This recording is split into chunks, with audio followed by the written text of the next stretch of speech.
Hello, and thank you for joining us today. I'm Kimberly Wicker, Director of Organizational Partnerships from the University of Kentucky Human Development Institute in Retain, Kentucky. My preferred pronouns are she, her, and I'm a middle-aged white female with shoulder-length blonde hair. Today it's in a ponytail. I'm wearing glasses, a black sweater, and a black and white shirt. I have the Retain blue and white background behind me.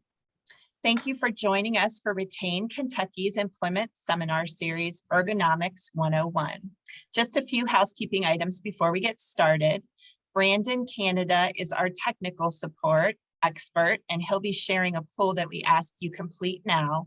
The captioning feature is enabled, but you can disable it if you wish to do so.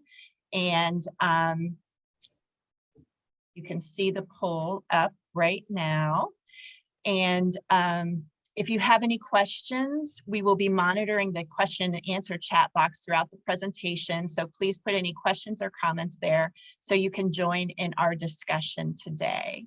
And we're going to go ahead and move on to the next slide. And the information that is contained in our presentation and accompanying materials is intended for informational purposes only and does not necessarily reflect the views or opinions of the University of Kentucky, HDI, or its individual employees. Although we attempt to provide accessible, accurate, and current information, there are no guarantees made to that effect.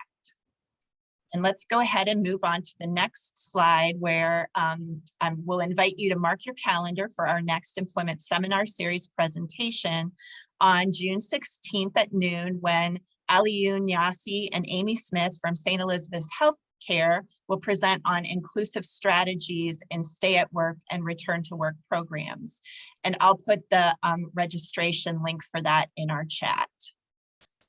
So let's move on and get to our presentation, where our objectives today are to define ergonomics, discuss ergonomic challenges in the workplace, and to hear ergonomic strategies for success in the workplace.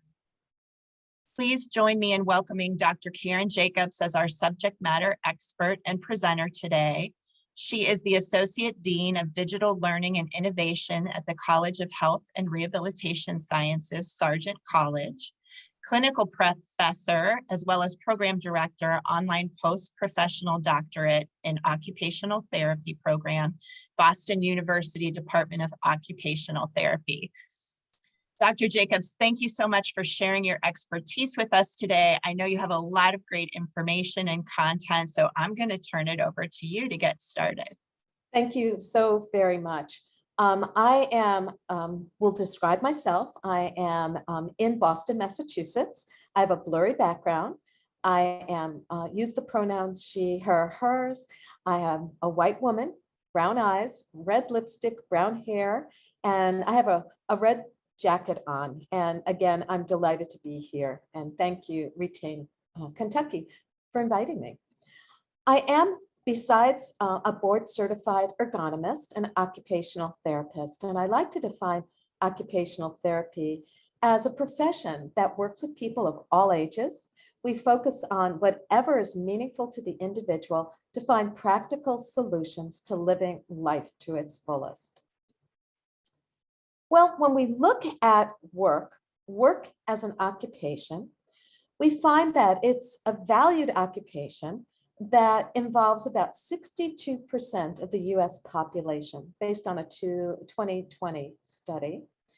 But we find that musculoskeletal disorders were the most common non-fatal occupational therapy injury in the United States.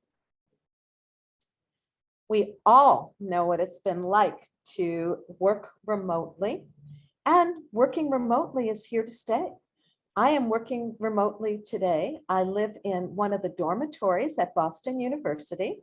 And in fact, I am in my ergonomic setup that I created when I was totally remote during the pandemic, when we were all at home. And I use everyday materials in my home to set myself up in an ergonomically correct environment. Now, we do know from the literature that remote work may correlate with stress, musculoskeletal disorder, and back pain. but we do know that it's here to stay. People are returning to their regular workplace prior to COVID, but we are seeing a lot more flexibility where people are working from home 2 to 3 days a week. And again, it depends on the employer. So let's kick it off with what is ergonomics? So ergonomics, and I quote, is the science of work of the people who do it and the way it's done, the tools and equipment they use, the places they work in, and the psychosocial aspect of the working situation. And end quote by Stephen Pheasant. And this is a quote from a long time ago. And this construct or definition of ergonomics stands today. Now, we know that ergonomics has become extremely popular. We see it in the popular press, and these are just some cartoons that we see. We see ergonomics on products, but the key is that there's no good housekeeping seal of approval or organization that's monitoring the term ergonomics. So anyone can put the term ergonomics on their products without there being someone who's really monitoring if indeed the application of ergonomic principles are being used. So I'm going to define ergonomics over and over again. It's a body of knowledge about human abilities, human limitations, and human characteristics that are relevant to design. And when we look at that relevance to design, we see that we're able to fit the job to the worker rather than the worker to the job. And when this happens, we reduce occupational injuries and illnesses, reduce workers' compensation and sickness and accident costs, reduce medical visits, reduce absenteeism, improve productivity, improve quality, and reduce mistakes, and improve worker comfort on the job. And these are also very, very important. So I like to also use a visual of ergonomics and human factors, and I will use those two terms interchangeably and synonymous with each other. And I love this onion model where it has the person, the people, as the center of it. And the tasks that they do, the equipment they use, the environment, the job design and organization all play into the importance. There are two approaches to ergonomics as well, a reactive approach and a proactive approach. Now, the reactive approach is looking at incident rates and prevalent rates. It's mathematical equations that will trigger that there's a problem. The problem already exists. Now, I much prefer a proactive approach, which uses the evidence-based identification of hazards. And those can be broken into three categories. I'm just broadly using these terms: working the body beyond its capabilities, environmental factors, and work organization and psychosocial work factors. So let's dig into these a little bit more. If we look at working the body beyond its capability, we see forceful exertion, like pushing something. And you might now think about, if you've observed people working, what they might be forcefully pushing. Repetition over and over again, reaching overhead, moving boxes, anything that we're doing over and over again. Awkward postures, and I'll show you an example in just a moment of awkward posture to think about. Static posture, that's when we're staying in the same place for extended periods of time. Contact stress, and here, look at how you're sitting. Are you leaning on your elbows? Do you have your legs crossed? That's contact stress. And then a lack of rest and recovery time. These are all working our body beyond its capability. So let's take a look at a dentist. And this gives you a great example of awkward postures. He is in neck flexion with side bending. He has wrist flexion or extension, depending on what he's doing. And we're also seeing him with a low back flexion. In fact, in one of the pictures, you can't even see his head in this awkward posture. And again, these are hazards. And the good news is that we can apply controls, which would be our intervention using ergonomic terms.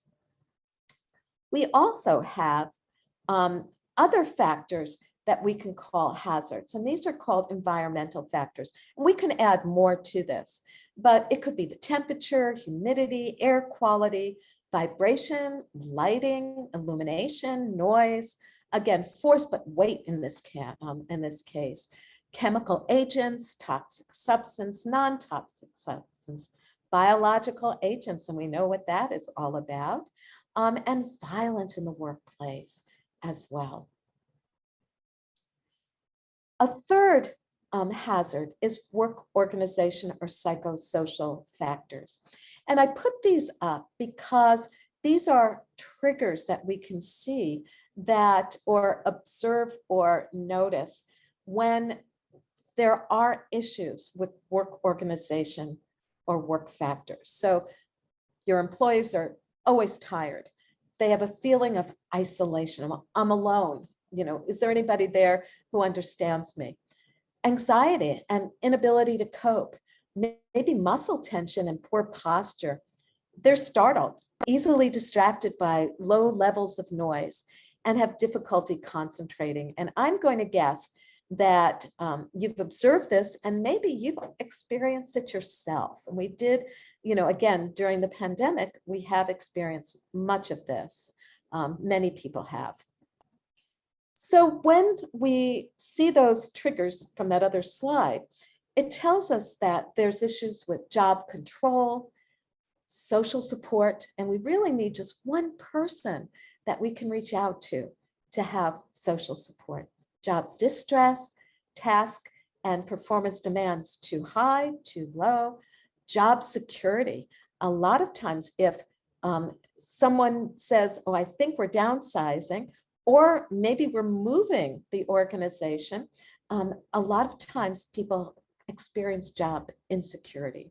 Responsibility, too high, too low, and the same with complexity, too high or too low in our job demands, the tasks that we do. So what can we do? In ergonomic language, it's called controls. In occupational therapy, we might call it an intervention.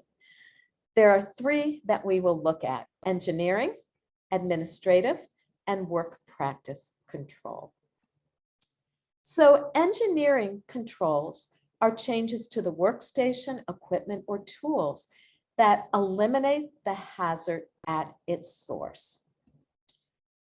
We can look at with changing some of these hazards, such as work height adjustments. And you'll see that I have a scattering of photographs that show some examples of adjusting a work station. Reach locations, location of supplies and equipment. These would be work reconfigure or redesign. And as I go through this, think about your own work environment and what changes you might be able to apply to make it a healthier environment for you. So here's an example of engineering control. Look at this gentleman lifting this very, very heavy item. And he has a real risk of injury when he's lifting it on his back.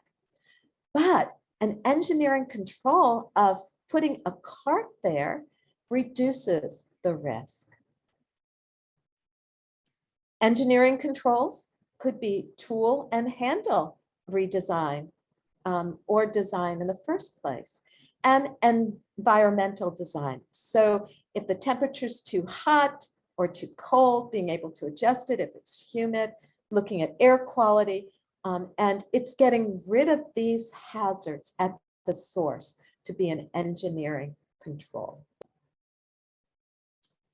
I know that so many of you do computer work or work with clients who do computer work. And I just want to give you some examples here. Although neutral does exist, there's no one right way to sit or stand at the workplace. One of the things that I always encourage people to do is to get up and move around every 15 to 20 minutes at the very, very least. If that is not doable, every 30 minutes. And I seriously want to reinforce how important it is to take a break. And a break isn't just, oh, I'm going to stop typing. It's get out of your chair. And if you're standing, maybe take a walk around, get hydrated, say hi to a colleague for a moment, maybe do some stretches, maybe some meditation, but taking a break is extremely important to build into your day to stay healthy. Administrative controls is, again, another important aspect of ergonomics. And these are decisions made by management that's intended to reduce the duration, frequency, and severity of exposure to existing hazards. So the hazard is still there. It leaves the hazard in its place, but attempts to reduce or diminish the effect on the worker. You may be familiar with this. Job rotation. Job remains the same, but the worker moves from one job to the next. Let's use an example of a grocery store where we might see someone stocking, and then they're rotated to bagging. And again, depending on what their job demands are and what level, they may be helping people bring the groceries to their car. Changing the different jobs are important. And here's where an occupational therapy practitioner can come in to work with you to analyze the jobs, to make sure that when a job has rotation built in, that indeed it is having the worker not have the same demands, and in particular, the physical same demands. So a job site analysis is very important.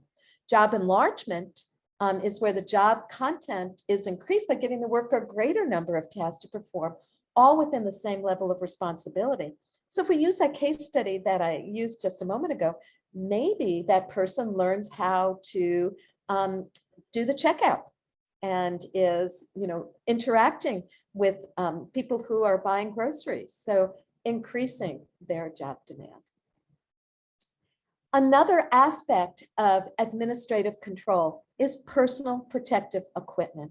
And here's where the administrator says, we require you to use gloves or wear masks or have certain clothing or footwear, or eyewear, and ear protection. Now, this is something that's really important to be reinforced. And that's why I always put it under administrative controls. And finally, we have work practice controls. And this is where the worker themselves needs to be very mindful of safe and proper work techniques. How do you lift a box correctly? Staying fit and being flexible, really important.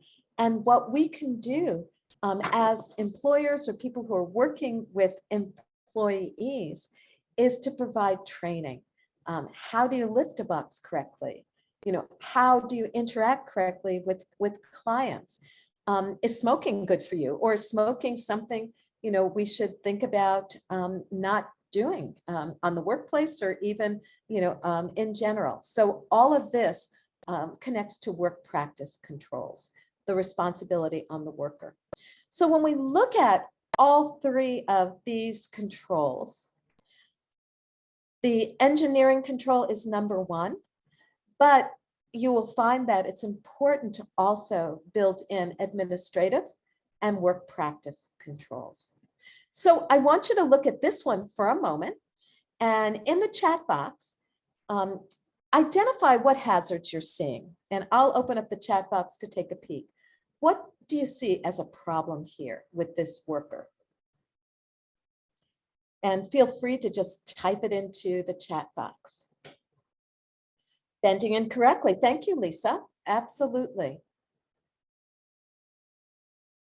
Work surface height. Yes. Thank you, Josh, for saying that.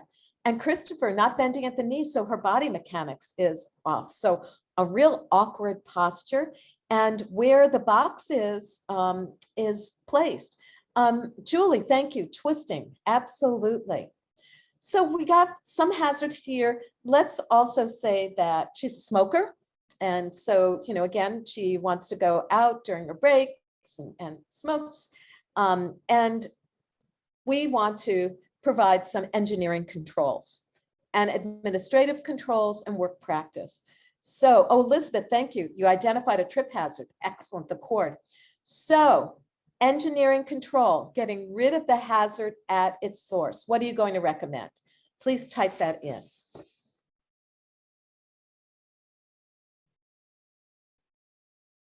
Engineering control, getting rid of the hazard at the source. Lisa, proper feet placement and spacing. Okay. Adjustable work height table. Yes. So Josh, right on target there. So engineering control, getting rid of the hazard at the source. So maybe we'll move the box to the counter, right? So she's not bending to retrieve the items. Now, Lisa, you said proper feet placement and spacing. If we relate that to body mechanics, we could say, let's do some training in correct lifting techniques. Maybe the administrator says, that's going to be something I'm going to build into all of my workers learning and bring in someone to train them. I hope it's an occupational therapy practitioner or an ergonomist or any of you. And so we could move that into administrative and work practice. And again, the proper body mechanics that Elizabeth wrote there would be work practice and reinforcing how important that is. So thank you. I think you've got the application beautifully of identifying some hazards and also controls. Now, how could we address the psychosocial environment if we see that perhaps there are some issues with a worker and they're having a hard time getting along? What could you recommend as perhaps a control that you or the employer might put in place? So we've got another worker here and they're just not getting along at all. What could we do? And type it into the chat box. What might you recommend? Okay, proper communication. Excellent. Ask for supervisor listening. Yes. Job rotation responsibility. Josh, thank you for putting that in. And we could see that as an administrative control and then making sure that we put in understanding listening issues or better communication so that, again, the administrator is initiating this and that is a control that they're doing. Thank you so much. Those were great. So we talked about all of these controls and hazards, but how are we resolving them? Oh, and Stacy, thank you. Team building activities. That would be perfect. So what we see with ergonomic problems, typically self-help, 40 to 70% approximately, are simple or quick fix. We see that they're typically generated by the worker, low cost method. And if they need somebody to come in, maybe 2 to 4 hours of awareness training. It could be someone like myself coming in and doing a job site analysis of many tasks, and then making some recommendations, changing the height of a desk, talking about with the administrator, compliance with any of the PPE, things like that. But 2 to 4 hours of awareness training, typically, it seems to be doable. We also have the requirement for more skilled help. Maybe 20 to 40% of the problems, these are just rough estimates. They're more complex, multiple changes, still low cost. A problem-solving team is great. And so as an occupational therapist, I might say, can we set up a team? And this team will be the ergonomic team for the workplace. And they will, with guidance and knowledge, help their fellow workers. And it's really great with this problem-solving team to have people at all levels in the workplace. So you could have a vice president who donates their or volunteers the time to be on it. And so it's a mixture of people. I might come in as an occupational therapist to provide 2 to 3 days of training, photographs, analyzing, and then this problem-solving ergonomic team is there. Maybe every 6 months, we do a check-in to see how they're doing. And then one of the things that is really important that I've done quite a bit is participatory ergonomic training. And so I'll provide a mouse pad like this. We'll go over all of this, and then this ergonomic problem solving team will reinforce these changes and these suggestions. And then finally, we may have the need for expert help. It's much more complex, it's expensive. Typically a professional ergonomist, rarely do I feel comfortable doing any of that kind of work. You might have to have an architect come in, an engineer come in, might be gutting out a whole workplace and then redesigning it so that it's not the worker fitting in, but the workplace changing for the worker. And it's really great if there's a lot of adjustability when those kind of changes are made. So in conclusion, we're almost there, and I want to have a little bit of time for questions. I have a blog that has lots of ergonomic features on it that you can download. I love hearing from people. Here are our references. And I just want to thank you for this opportunity to be here. And Kimberly, I think I've got the timer. It looks like I've got 3 minutes left. You're amazing. That was great content, and it was clear and concise, and you did it within the amount of time and gave us time for questions. And yeah, someone asked to show the blog slides. I've got it back up there. Perfect. And it may look a little bit different because I change it periodically, but there's lots of things on here. And I just want to draw your attention to some other things that I do that might be interesting. There's ergonomic tips. There's some articles, handouts. I have a podcast, actually 2 that I moderate, and some have ergonomic features, but they may be interesting for you in general. I have, since 1998, worked on a National Backpack Awareness Day. Ergonomics application of backpacks is really important, so check that out. And we have a certificate in interprofessional leadership in healthcare using an alumni mentor model. And that certificate is 5 months, 5 courses, completely online. It uses Project Echo for live discussions, if you're familiar with Project Echo. And the next one starts in September, and it's only $1,000. So if you'd like to join us, just download anything I have here, and I'd love to answer any questions. Thank you, Kimberly, for putting that there. And I'll type in my email as well. Perfect. So that any questions? There we go. And Kimberly, would you like me to advance the slides to any of the slides that you have left? Sure. I just wanted to, again, thank you.